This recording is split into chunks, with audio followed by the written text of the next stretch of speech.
So hello everyone, myself Satish Kumar Gupta and you all are watching me on my YouTube channel. ठीक है, तो आज हम लोग जो है एनसीईआरटी का 6.1 जिसमें बीपीटी बेसिक प्रोपोर्शनलिटी थ्योरम है उसको कवर करने वाले हैं। इस थ्योरम को थेल्स थ्योरम भी कहा जाता है। तो चलिए फिर स्टार्ट करते हैं। देखिए, कुछ बेसिक लेवल से हम लोग स्टार्ट करेंगे, ठीक है ना। तो कुछ चीज़ें जो चीज़ रिक्वायरमेंट्स हैं इसको समझने के लिए उसको पहले समझ लेते हैं। तो देखिए, 3 प्रकार के ट्रायंगल होते हैं on the basis of angle. Angle के बेसिस पे 3 प्रकार के ट्रायंगल होते हैं, right angle triangle, acute triangle and obtuse triangle. तो सबसे पहले हम इनका एरिया निकालना सीखेंगे कि एरिया क्या होता है। तो देखिए, हम लोग राइट एंगल ट्रायंगल से स्टार्ट कर रहे हैं। एक एंगल 90 डिग्री का होता है, तो इसका अगर एरिया हम लोग लिखेंगे, यानी एरिया ऑफ अगर ABC लिखेंगे, तो ये एक राइट एंगल ट्रायंगल है। तो एरिया क्या होता है, 1/2 इंटू बेस इंटू हाइट या फिर परपेंडिकुलर। तो यहाँ पर इसका एरिया क्या हो जाएगा, 1/2 इंटू बेस इसका कितना है, BC है, और परपेंडिकुलर इसका कितना है, AB है। ठीक है, अपने को ये काम नहीं आने वाला है, अपने को काम आने वाला है एक्यूट ट्रायंगल और ऑब्ट्यूज ट्रायंगल। ठीक है, ये तो राइट एंगल ट्रायंगल का एरिया आपको पता होता है कि 1/2 इंटू बेस इंटू परपेंडिकुलर होता है। अब हम लोग समझते हैं कि जो एक्यूट ट्रायंगल होता है उसका एरिया कैसे निकलेगा। तो देखिए, अपन लोग बना रहे हैं यहाँ पे एक्यूट ट्रायंगल, ये दिख गया आपको एक्यूट ट्रायंगल। तो देखिए, इसका एरिया लिखने के लिए आपको क्या चाहिए, पहले तो आपको चाहिए बेस और दूसरी चीज़ चाहिए आपको परपेंडिकुलर। तो यहाँ पर तो बेस आपको दिख रहा है, ये आप देखो, ये जो BC है इसका बेस है। और अगर मैं यहाँ से परपेंडिकुलर यहाँ पर ऐसे डाल दूँ, जिसका नाम मैं AD दे देता हूँ, तो AD है, इसका परपेंडिकुलर हो गया। तो एरिया इसका कितना हो जाएगा, एरिया ऑफ ABC जो कि एक एक्यूट ट्रायंगल है, इसका एरिया कितना हो जाएगा। तो आप लोग बोलिएगा 1/2 इंटू बेस इसका कितना है, BC इसका बेस है, और परपेंडिकुलर कितना है, तो आप लोग बोलिएगा AD। ठीक है, अच्छा, इसका एरिया ऐसे भी तो निकाला जा सकता है कि मैं AC को बेस ले लूँ और यहाँ से इस पर परपेंडिकुलर ड्रॉप डाल दूँ, जिसका नाम E दे देता हूँ। यानी BE जो है वो परपेंडिकुलर है इस वाले साइड पर, AC पर BE परपेंडिकुलर है। यानी इस ट्रायंगल का एरिया एक और तरीके से निकाला जा सकता है, यानी इसी को एक और तरीके से निकाल सकते हैं। कैसे, 1/2 इंटू बेस इस बार क्या हो जाएगा, AC इसका बेस हो जाएगा, एंड ये जो BE है वो उसका परपेंडिकुलर हो जाएगा। ओके, आई बात समझ में। अच्छा, एक तरीका और है जिससे हम निकाल सकते हैं। ऐसा भी तो हो सकता है कि मैं यहाँ से परपेंडिकुलर डाल दूँ इस पर, और ये वाला इसका बेस हो जाए, यानी AB बेस हो जाए, और ये जो CF है उसका परपेंडिकुलर हो जाए। यानी इसका एरिया एक तरीके से और निकलेगा। कैसे, 1/2 इंटू AB इंटू CF। और क्या निकलेगा, नीचे तक दिख रहा है, तो इसका एरिया क्या हो जाएगा, एरिया ऑफ ABC एक तरीके से और लिख सकते हैं, जो कि होगा 1/2 इंटू ये वाला बेस हो जाएगा AB, और ये जो CF है उसका परपेंडिकुलर हो जाएगा। ठीक है, तो एक्यूट ट्रायंगल का एरिया इतने तरीके से निकाला जा सकता है। Is that clear, any doubt, no doubt. Now we are moving on the obtuse triangle.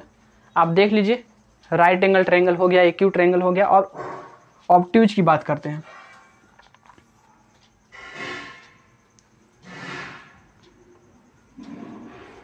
तो देखिए, ऑब्ट्यूज ट्रायंगल का एरिया कैसे निकालते हैं, इसके लिए भी सेम कॉन्सेप्ट लगाना है, बेस और परपेंडिकुलर दो चीज़ खोजना है। अच्छा, इसका बेस देखिए आप लोग क्या दिख रहा है, BC इसका बेस दिख रहा है, बस अपने को परपेंडिकुलर ड्रॉ करने की ज़रूरत है। तो परपेंडिकुलर आप यहाँ से ड्रॉ कर दीजिए, यहाँ से नीचे खींचिए इसको और इसको आगे बढ़ा दीजिए, तो यहाँ पर इसका परपेंडिकुलर बन जाएगा। इसका नाम मैं D दे दे रहा हूँ, यानी AD इसका परपेंडिकुलर हो गया। अब एरिया क्या हो जाएगा, ये वाला बेस हो गया और ये वाला AD परपेंडिकुलर होगा। ठीक है, अच्छा, बेस आप लोग इस DC को मत ले लेना भाई साहब, DC को मत ले लीजिएगा बेस। क्यों, क्योंकि एक्चुअली में ट्रायंगल तो ये वाला है, ABC ट्रायंगल है, तो यही इसका बेस होगा, ना कि ये पूरा बेस नहीं होगा। बेस सिर्फ इतना ही होगा, BC। ठीक है, तो इसका एरिया कितना हो जाएगा, 1/2 इंटू बेस इसका कितना हो गया, BC, और परपेंडिकुलर क्या हो गया इसका, AD। ठीक है, आ गई बात समझ में। बस इतनी चीज़ करनी थी। अब इसको आप लोग नोट डाउन कर लीजिए। फिर एक कॉन्सेप्ट और मैं बताता हूँ आपको। हो गया, मिटा दे, पॉज कर लीजिए, नोट कर लीजिए, करना है तो। चलिए अब देखिए,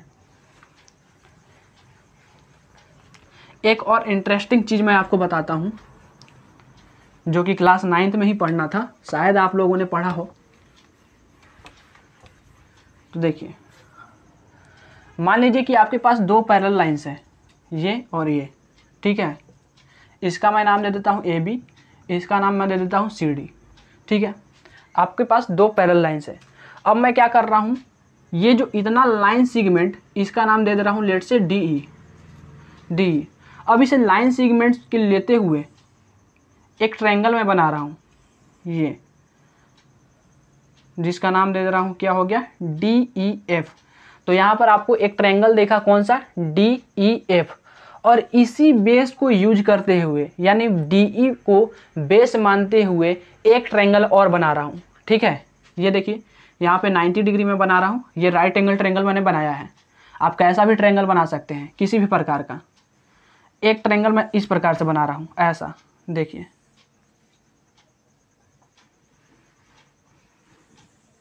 ऐसा बना रहा हूँ। अब ये राइट एंगल ट्रायंगल नहीं है, तो एक ट्रायंगल आपको दिख गया, ये वाला।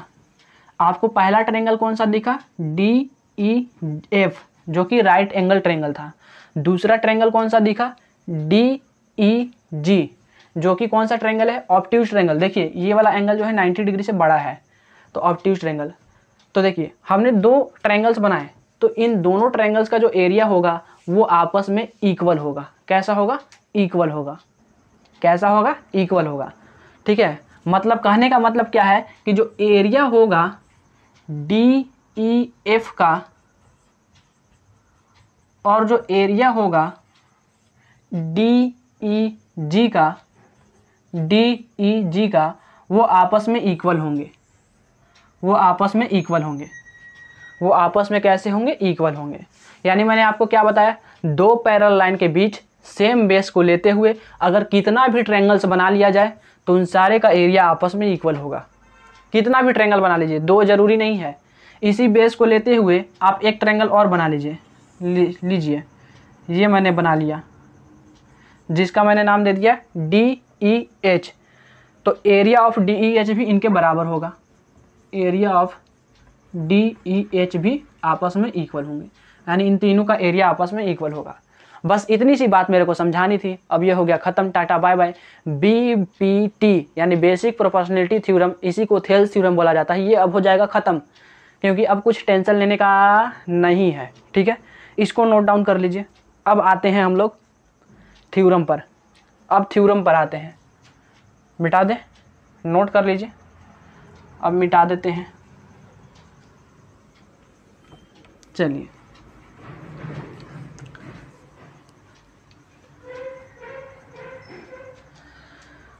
तो दोस्तों अब हम लोग चालू करने जा रहे हैं थ्योरम का प्रूफ। तो यहाँ पर आपको स्टेटमेंट दिख गया होगा। स्टेटमेंट आप लोगों ने पढ़ लिया।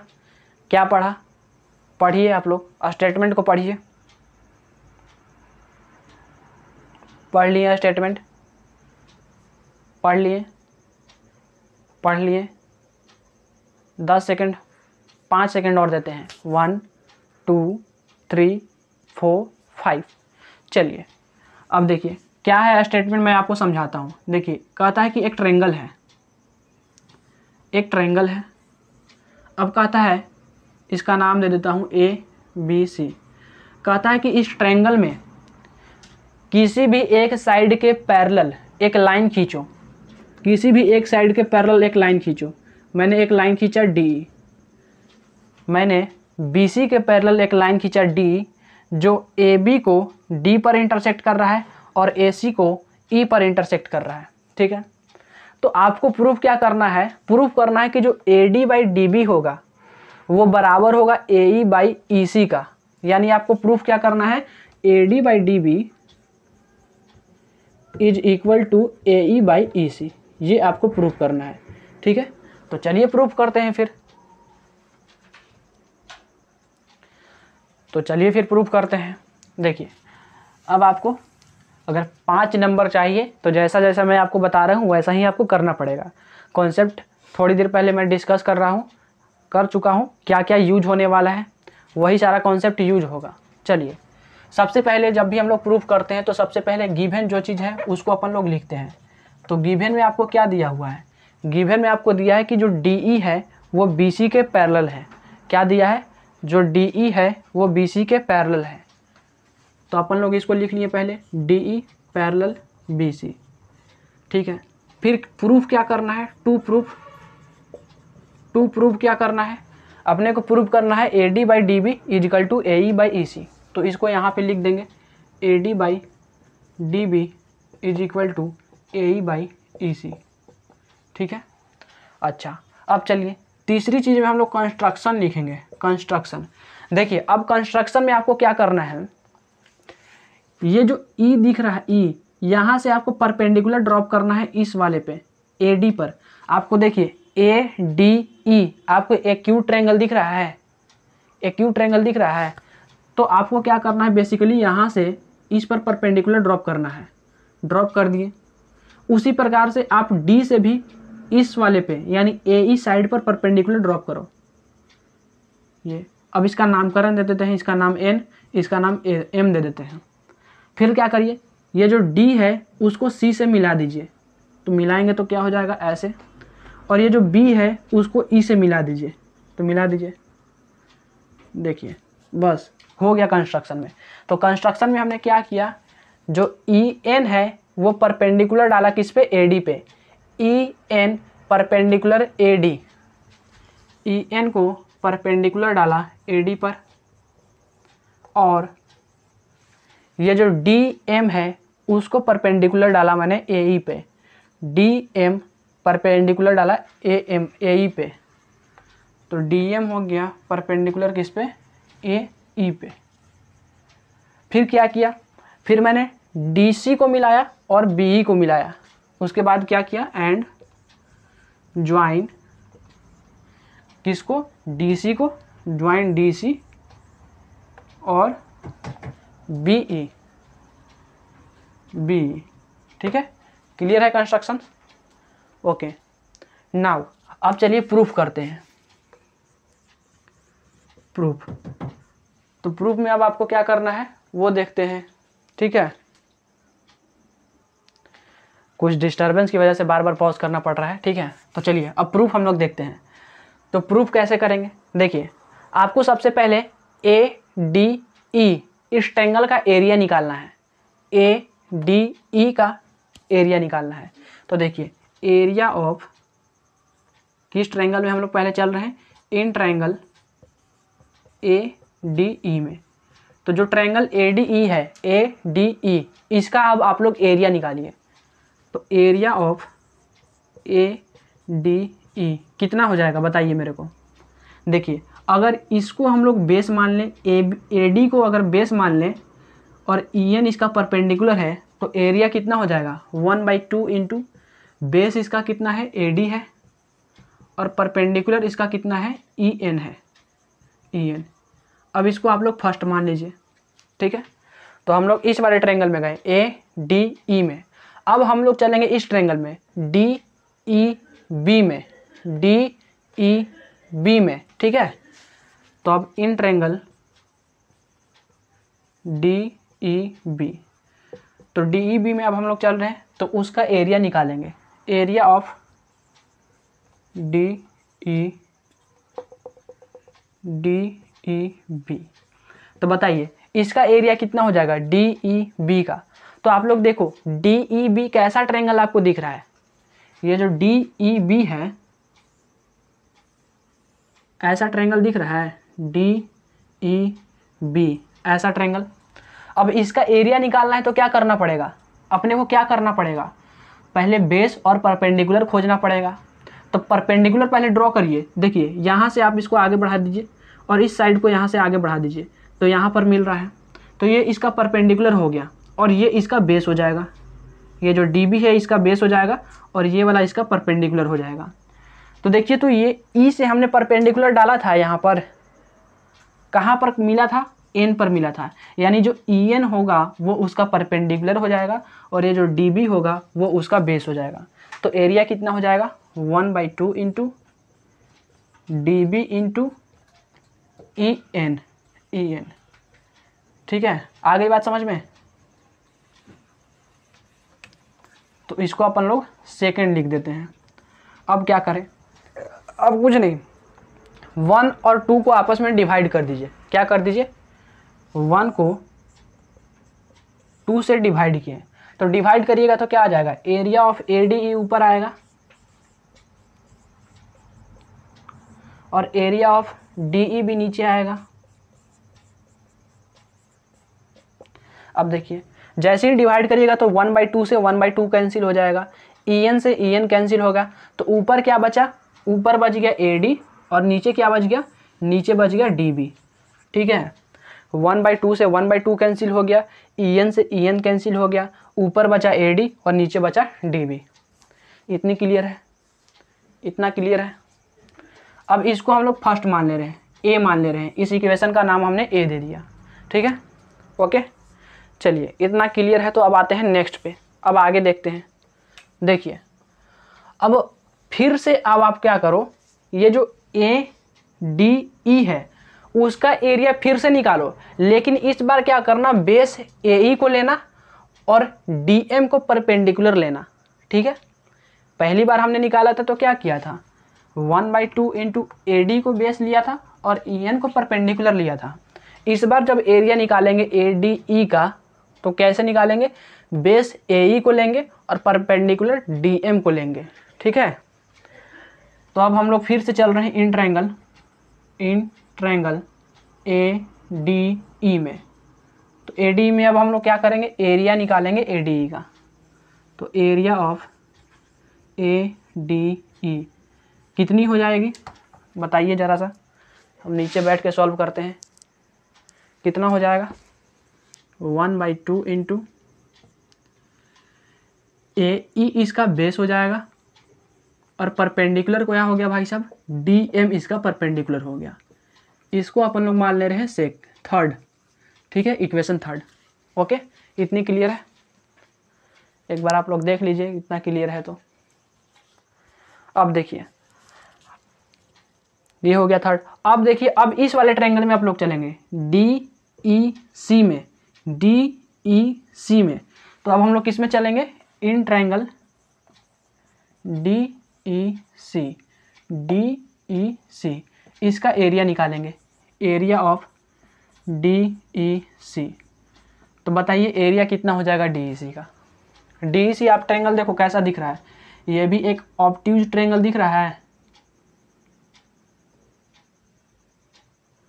अब इसका एरिया निकालेंगे कैसे, तो देखिए ये वाला अब आप बेस ले लो, ये वाला बेस, और देखिए यहाँ से हमने इस पे परपेंडिकुलर डाला है तो इधर बना, यानी ये जो ट्रायंगल ऐसा था इस पर हमने परपेंडिकुलर ऐसे डाला, इस साइड को बढ़ाया, इस साइड को बढ़ाया, तो यहाँ पर बना। इसका नाम था डी, इसका नाम था ई, इसका नाम था सी और इसका नाम था एम। तो एरिया क्या हो जाएगा, बेस हो गया ई वाला और परपेंडिकुलर हो गया ई वाला। तो एरिया कितना हो गया 1/2 इंटू बेस कितना हो गया ई सी और परपेंडिकुलर कितना हो गया डी एम। इसको अब आप लोग मान लीजिए इक्वेशन 4। ठीक है, इसको इक्वेशन 4 मान लीजिए। अब क्या करेंगे, अब कुछ नहीं, जैसे यहाँ पर हमने 1 और 2 को डिवाइड किया था सेम चीज़ यहाँ करेंगे, 3 और 4 को आपस में डिवाइड करेंगे, 3 को 4 से डिवाइड करेंगे। तो करिए आप लोग, इधर मिटा दें, ऊपर से मिटा दें, थोड़ा सा मिटा देते हैं क्योंकि स्पेस थोड़ी सी कम हो गई है।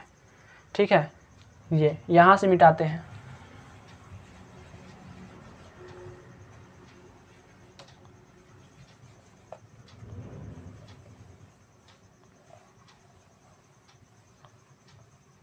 देखिए अब क्या करेंगे, 3 और 4 को आपस में डिवाइड करेंगे, यानी 3 डिवीजन 4।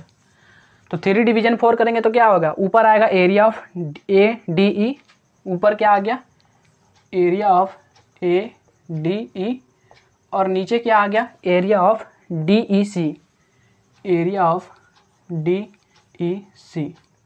ठीक है, अब देखिए 1/2 से 1/2 कैंसिल हो गया, DM से DM कैंसिल हो गया, तो ऊपर क्या बचा AE और नीचे क्या बचा EC, यानी ऊपर क्या बचा AE और नीचे क्या बचा EC।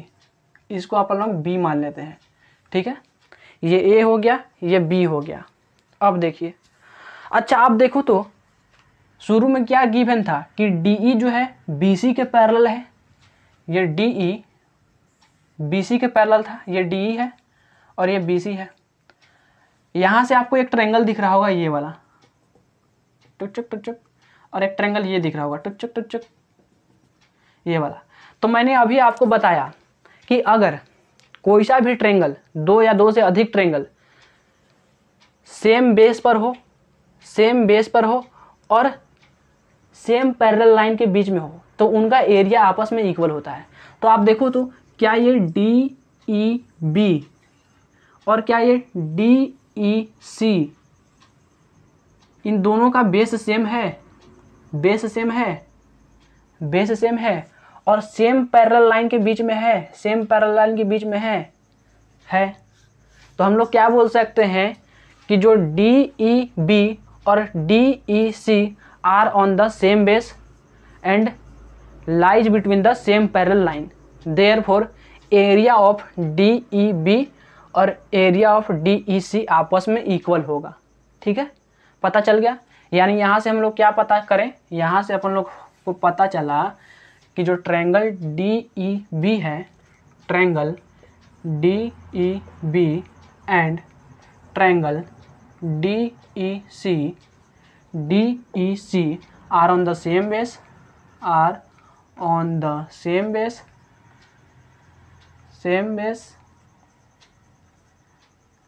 and between, ये है between लिखा हुआ है शॉर्ट में, between the same parallel line, therefore जो एरिया होगा DEB का, area of DEB is equal to area of DEC, इनका एरिया आपस में इक्वल होगा। अब इसको मान लेते हैं C। ठीक है, अब हो गया, सॉल्व हो गया। देखिए तो इसमें देखिए एरिया ऑफ ADE ऊपर था, इसमें भी एरिया ऑफ ADE ऊपर है, फिर देखिए एरिया ऑफ DEB नीचे है और इसमें एरिया ऑफ DEC नीचे है। और अभी हमने जाना कि एरिया ऑफ DEB और एरिया ऑफ DEC आपस में इक्वल है, यानी एरिया ऑफ DEB के जगह पे यहाँ पे हम लोग एरिया ऑफ DEC रख सकते हैं, यानी इसके जगह पे यहाँ पे क्या रख सकते हैं, area of DEC। Next line में आप लोग लिख दीजिएगा क्या यहाँ पे, एरिया ऑफ DEC। क्यों लिखा हमने, क्योंकि यहाँ पर अपने को पता चला कि एरिया ऑफ DEB और DEC आपस में इक्वल है। अब देखिए ये जो B है और A है, इन दोनों में ये वाला लेफ्ट हैंड साइड आपस में इक्वल हो गया, लेफ्ट हैंड साइड आपस में इक्वल हो गया। और जब लेफ्ट हैंड साइड आपस में इक्वल है तो राइट हैंड साइड वाला भी आपस में इक्वल होगा, यानी ये जो AD/DB है वो AE/EC के बराबर होगा। ठीक है, तो हम लोग कहाँ से चलें। अब देखिए इसको हम लोग वही लिख देते हैं जो पहले था। क्या था पहले भाई साहब, DEB था। ठीक है, तो अब हम लोग क्या पता चला कि A, B और C से हमको पता चल गया।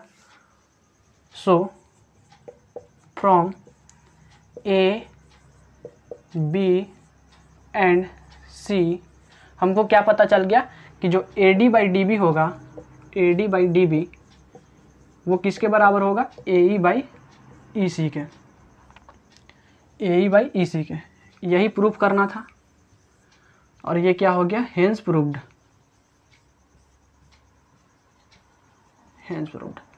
आ गई बात समझ में। अब मैंने आपको पूरी तरीके से डिटेल में समझा रखा है, तो आप इसको एक बार फिर से देख लो, अगर नहीं समझ में आया तो पूरी तरीके से आपको समझ में आ जाएगा। ठीक है, तो आज के लिए इतना ही, बाकी बातें नेक्स्ट क्लास में। तब तक के लिए पढ़ाई करते रहें। All the very best.